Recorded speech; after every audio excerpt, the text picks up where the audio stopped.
nini ngazathi wathi kubafundi hamba ninike emhlabeni wonke nishumayele ivangeli lami kubantu bonke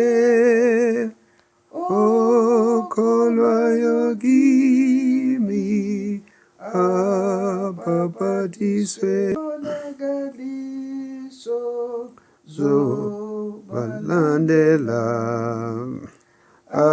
abakholwa kimi ngegama lami bayakuwakhipha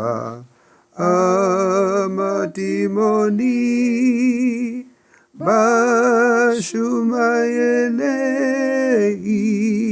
ivangeli lami baphathiza inyoka mabedla into engabulalayo baphumelele babakhulekele abagulayo bababeka izandla bayakusinda yakhuluma inkosi yabakhuthaza yamukelwa khona ezulwini layo yahlala ngakweso unene sakhe kuso isandla sikaNkulunkulu besuka bayake bashumayela endaweni zonke inkosi nabo iqinisa izwi nangemihlolo zibonakaliso zabalandela Ascension uthi lihambisana ne-Ascension awuvele ngoba amazwi awasho nge-Ascension lapha ukuvuka kukaJesu and ngiyaqolisa ukudisida ngithi okay cishe kuqondana ngoba vele sasikwa-Israel ngalesikhathi cishe bekusondele kulesikhathi kwakuwuMay 2 years ago and saya lapha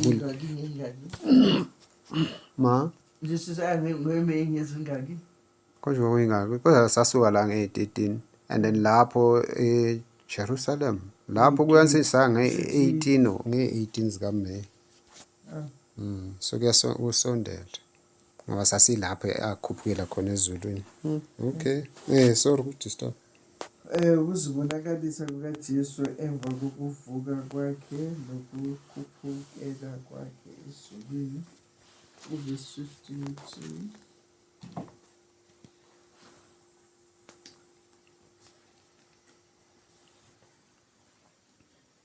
52 verse 13 nabo bahamba babikela abanye nalabo abaze bakholwa ngasemuva wabonakala kwabayishumi-1 behlezi ekudleni wabasola ngokungakholwa kwabo nangobulukhuni benhliziyo yabo ngokuba bengakholwanga yilabo abambonileyo esevukile.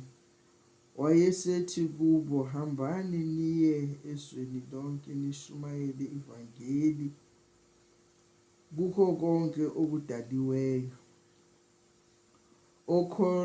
Okholwayo abhaphathiswe uyakusindiswa, kepha ongakholwayo uyakulahlwa.